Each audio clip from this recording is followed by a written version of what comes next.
Magandang araw mga kabaro. At ngayon, nandito tayo sa Barcelona, Spain. Yan guys, baba lang namin sa shuttle bus at maglilibot na kami ngayon. At hahanapin namin yung kilalang lugar dito, yung Sagrada de Familia. At sisimulan na namin ang paglilibot dito. Tara, sama kayo sa amin. Ang Barcelona, ang cosmopolitan na kabisera ng rehiyon ng Catalonia ng Espanya, ay kilala sa sining at arkitektura nito. At ito ay nagtatagay ng mayamang kultura at isang pangunahing destinasyon ng turista dito sa Espanya. Mga kabaro, ito, una nating nakita yung aduana na parang museum nila dito guys. Tsaka yung isang tower nila dito. At hindi ko lang alam kung ano ang tawag doon. Pero titingin pa tayo ng ibang pwedeng puntahan dito. Dahil maraming magandang lugar na pwede tayong makita dito sa Barcelona. Ito ang Las Ramblas, isa sa pinakasikat at iconic na walking boulevards ng Barcelona. Ang kahabaan nito ay humigit kumulang na nasa 1.2 km mula sa Port Bell hanggang sa Placa, Catalunya. Sikat na sikat ang kalyeng ito sa parehong mga lokal at manlalakbay at nagbibigay ito ng isa sa mga pangunahing daan ng lungsod. Ito ang sentro ng kalakalan ng lugar dito sa Barcelona dahil sa daming turista na namimili dito. Ito guys, nakasakay na kami at napagtanungan na namin at nahanap na rin namin yung papunta sa Sagrada de Familia na kilalang lugar dito sa Barcelona. At siguro mga 10 to 15 minutes ang biyahe papunta sa Sagrada. At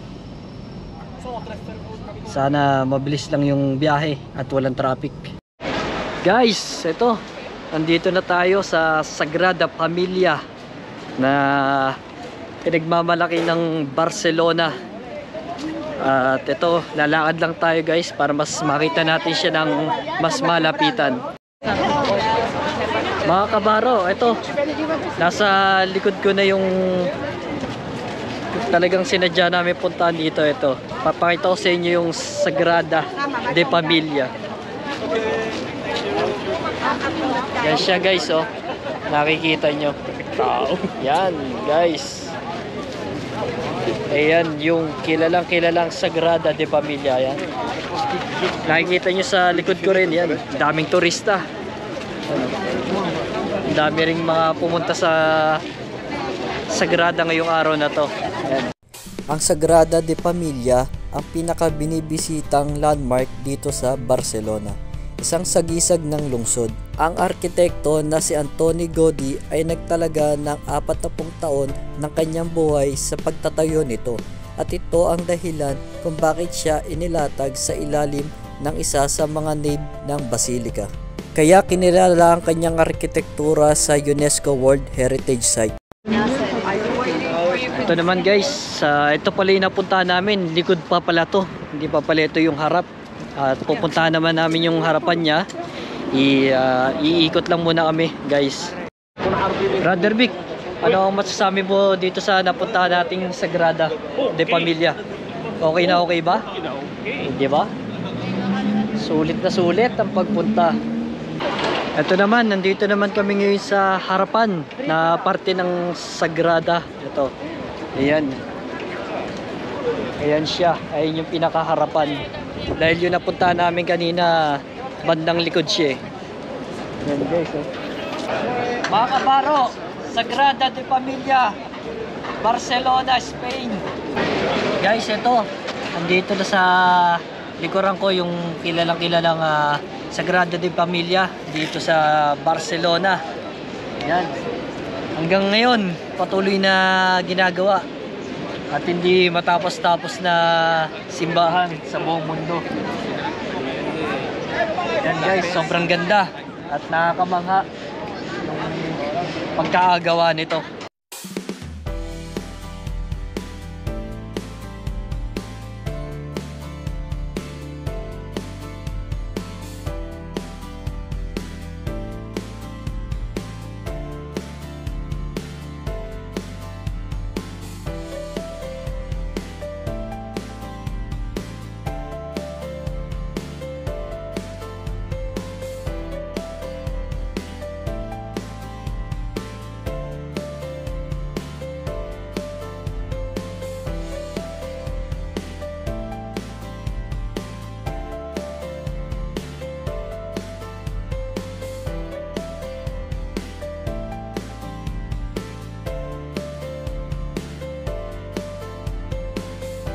Pagtapos nyo mag yan, picture dito sa simbahan, yan, pwede naman kayo dito ngayon sa park nila.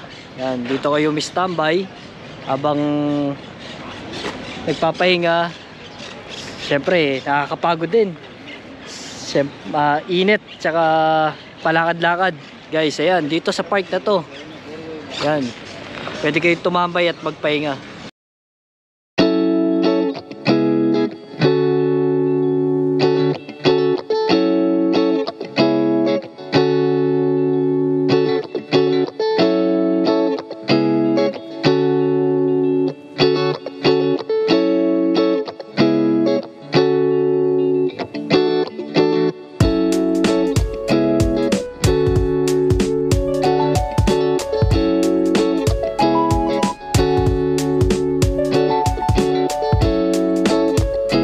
Ito guys, yung mas malapit na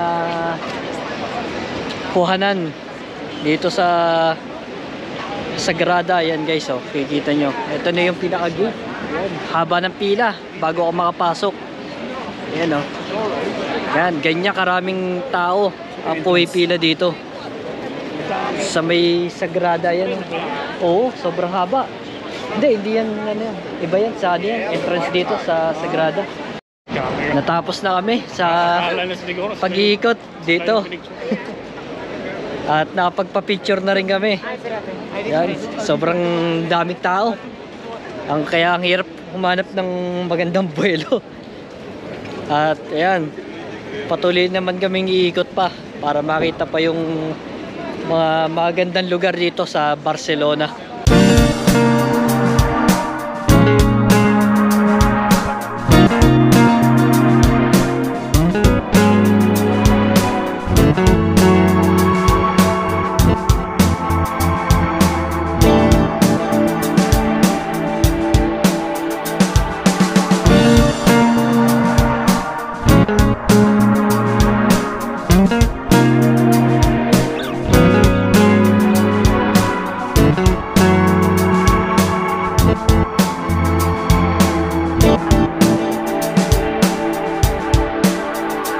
Sa downtown na to, sobrang dami nyo makikita guys. Halos kompleto.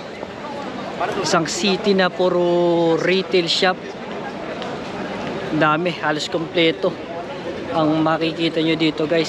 Siguradong kung hanap nyo mag-shopping, marami talaga kayong makikita dito sa downtown ng Barcelona. Kahit mga kainan, dami rin. Kaya ang dami sigurong mga turista talaga nagpupunta dito halos araw-araw. Kasi ngayon simpleng araw pero maraming tao. Mga kabaro, ayan, nakita ko yung isa sa mga kilala pang lugar dito, yung Mercat St. Joseph La Vaqueria. Yan, isa siyang famous market dito sa Barcelona. Maraming mga pwedeng mabili dyan. Para siyang palengke sa atin, tsaka mga street food nandyan din, tsaka mga pwedeng kainan. Kaya tara, pasukin natin yung loob.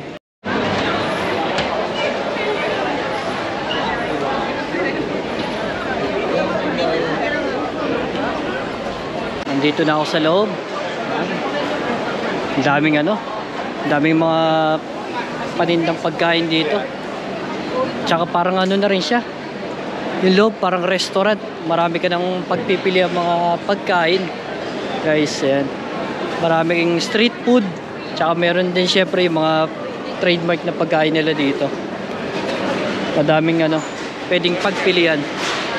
Ang Mercat de San Joseph de La Vaqueria, kadalasang tinatawag na La Vaqueria, ay isang malaking pampublikong pamilihan sa Ciudad Vella District ng Barcelona at isa sa mga pangunahing landmark ng turista ng lungsod na may pasukan mula sa La Rambla, hindi kalayuan sa Liceo, ang Opera House ng Barcelona. Ang merkado ay may napaka magkakaibang seleksyon ng mga kalakal. Kaya ito ay dinadayo ng mga turista dahil sa mga ipinagmamalaki nitong mga pagkain, tulad ng mga kanilang kilalang street food at mga masarap na authentic cuisine. Matindi tong market na to. Alam niyo ba kung bakit? May nakita pa ako dito. Ito sa likod ko, may bar. Sa loob ng market na to may mga bar. At hindi lang basta-basta bar. Tsaka mga matitinding mga panindihan nandun sa kanila. Ayan guys, yung bar. Hindi lang siya simpleng market pag napunta kayo dito. Marami talagang pagpipilian. Hola madam. 1 calamari and 1 chicken. Yeah, here. Calamar pescado. Yeah. Is calamar and fish? Fish. No chicken? No, fish. Chicken is there. Okay. Fish. Okay, 6 euros. Yeah. Yan mga kabaro. Bumili ako ng street food nila dito sa loob ng market. Inabutan na ako ng gutom. Yan guys. Yeah.